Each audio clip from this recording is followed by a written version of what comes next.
Pangulong Bongbong Marcos at Vice President Sara Duterte ang dating magkaalyado na parehong naharap sa reklamong impeachment.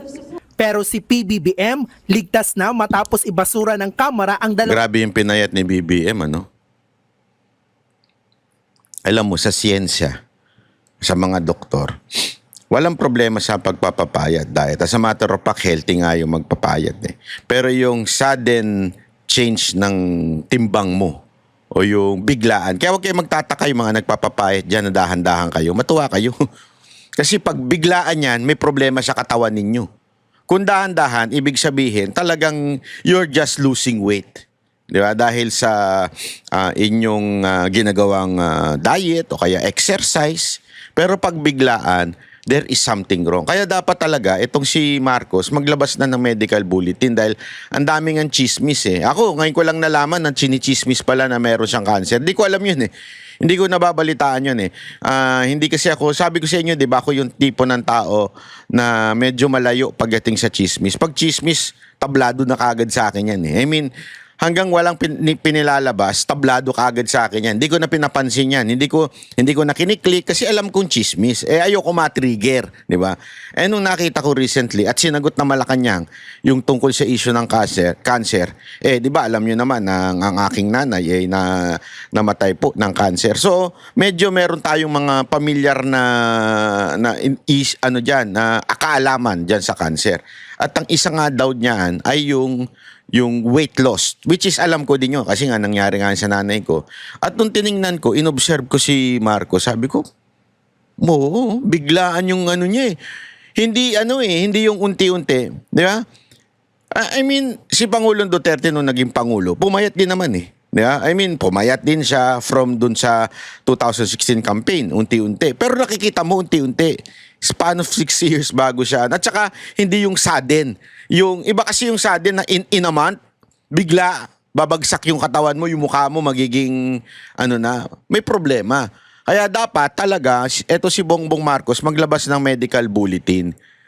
Kasi nga, sabi nga ni VP Sara Duterte, yung health issue niya, ayan ay impeachable kung sakasakali, di ba? Yan ang isa sa dahilan kung bakit dapat ma-impeach sa isang presidente, yung kanyang kalusugan o yung kanyang health. Sabi nga niya parang wala nang sa tamang pag-iisip, di umano, allegedly. Ang reklamo sa kanya. Si VP Sara may nakabinbin pang 3 reklamo. Pero para sa bise, malinaw na may impeachable offense si Pangulong Marcos. Nakauna na impeachable offense yung pagpirma ng budget na alam mong galing siya sa bill na may mga blanco at merong mga insertions. Impeachable offense din yung humihindi ang isang opisyal kapag merong nagtatanong ng competency niya na mamuno at may nagsasabi na gumagamit siya ng illegal na droga. Sinabi yan ng bise sa libing ng namayapang tsuhi na si Bong Duterte. Tama yan eh, alam mo? Tama yung sinasabi niya na, na impeachable, ganyan-ganyan. Alam mo, isa siya sa mga unang nagsabi niyan eh. Isa siya sa unang nagsabi niya na yung blanco, diba? Yung blanco na lumabas ay impeachable yun. Which is, it's not a small thing. It's billions. Blank, billions. Pera ng taong bayan, it is not your money. So doon pa lang, talaga impeachable na yun. That's enough substance. Kaya ngayon, yung alam mo yung yung ginawa nito ng Kamara na pagpabasura doon sa impeachment ni Duterte, ni Marcos. Yan po ay really impeachable. Bakit? Kasi yung substance nun yun na lang blanco eh. Yun ay public record. Di ba? I mean, that's more than enough para magkaroon ng substance and yet, wala. Sa Davao City, tuloy-tuloy din daw sa paghanda ang kanyang kampo sa nilulutong paggulong sa kanyang impeachment complaints. Nagpasaring din si VP Sara sa banat ni Palace Press Officer Undersecretary Claire Castro na nagpapakalat umano ang bise ng fake news. Matatanda ang tinawag ni Castro na kasinungalingan ang sinabi ni VP Sara na hinaharas umano ng administrasyon ang mga kaalyado niyang senador. Sinasabi ko na nga paulit-ulit na na si Claire Castro nagdadala yan ng kahihiyan sa ating bayan. Dapat hindi na siya pinapakinggan at pinapansin. Natanong ko rin si VP Sara tungkol sa 2028 elections kung saan matunog at posible niyang makalaban sa pagkapangulo sina Senador Riza Ontiveros o Naga City Mayor Leni Robredo. Unang-una ang tanong, meron pa bang bayan, meron pa bang Pilipinas na pag-uusapan sa taong 2028? Lubog na tayo sa basura, sa baha, sa lahat ng economic indicators, kahit sa korupsyon, lubog na tayo. Sa alitan naman ng Chinese Embassy at mga opisyal ng Pilipinas, mungkahi dyan ng bise, dapat ayusin natin ang ating relasyon sa lahat ng mga kapitbahay natin at sa lahat ng iba pang mga bansa sa buong mundo. Nagbabalita mula sa Frontline, Bril Montalvo, News 5. Nako, alam mo, eto Mama BP Sara Duterte ingat kayo dun kay yung kay Montalvo na yan. Diyan sa Davao. Naku po, pagka mga ganyan, alam mo nakarakas.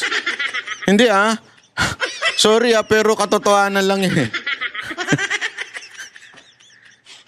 Pag mga ganyan, delicates yan.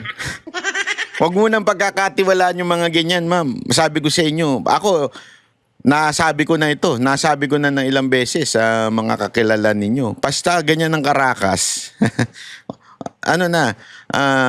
No thanks na. Parang delicates na yan. Mahirap. Kaya ingat kayo kasi baka baluktutin na naman lagi ang pahayag ninyo. Kasi ngayon nga, binabaluktot na naman nila yung pahayag ng tao ng news kung ano yung sinasabi ninyo. Delicate siya. Tapos kukuha sila ng opinion. Kasi ganito style ng ganito ang style ng media. Interviewing ka. Tapos medyo babaluktutin yung interview sa'yo. Di ba? Tapos itatanong sa kabila yung sagot.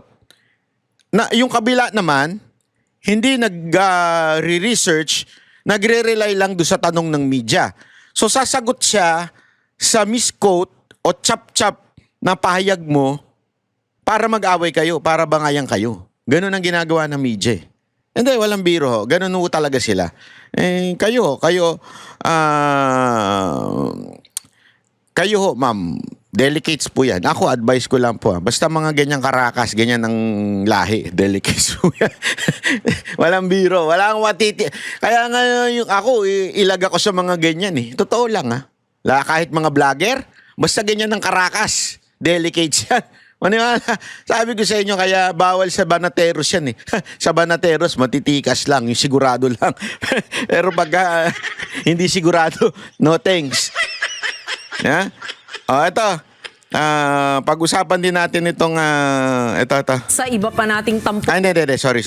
Ito pala. Yung tungkol doon sa patungkol doon sa detalye ng text message ni Marcos.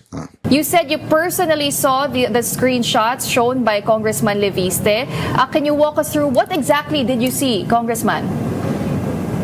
Actually, they were video screen captures, presumably of the phone of Adrian Bersamin himself. So it's like tinurn on yung screen capture sa phone and then nag-scroll through dun sa messages they were signal messages between PBB. Itsura pala ni Yusik Bersamin. Pag mga ganyang karakas na, ay kaitsura ni TP, alam mo na. Alam mo na ako sinasabing masama. Basta pag mga ganyang karakas na, pagdudahan mo na yan.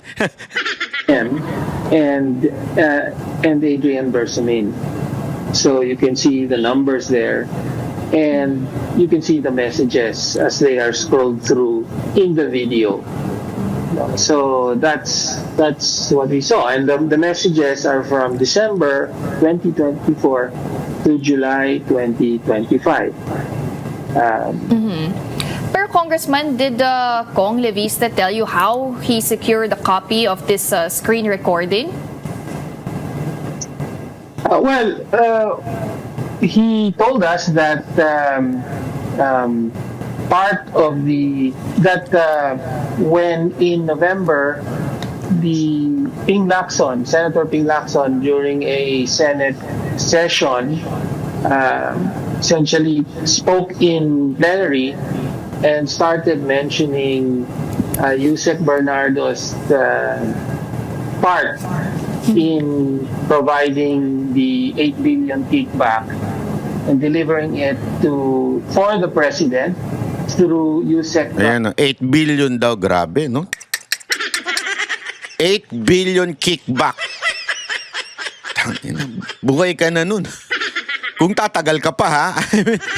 I mean, hindi, syempre, matatanda na tayo. Kayo naman, it's a reality in life. I'm not saying this because I'm wishing it, ha? Pero sa buhay kasi, alam mo ito nga sabi nga ito, just a simple lesson for each one of us, ha? You have to understand this. Alam mo, mismo Biblia nagsabi, number our days. Di ba? Bilangin mo. Kasi minsan, we think we will live here on earth forever. Mali po yung ganong klaseng kaunawaan. Dapat talaga mag-iisip ka na there is another forever. The life after your life here on earth, there is forever. Whether in God or with Lucifer. Totoo, there is forever. But in this earth, bilang lang ang ating araw. Kaya nga ang ano ko dyan, dapat gawin mo na yung magmamarka sa tao na kung saan ay napagsilbihan mo sila, naipaglaban mo sila. At yun nga mga kababayan, anong masasabi niyo sa balitang ito? Maaring ihayag ang inyong opinyon at kuro-kuro sa comment section sa ibaba. Huwag din kalimutang mag-like, mag-subscribe at mag-share sa bidyong ito. Maraming salamat sa panonood.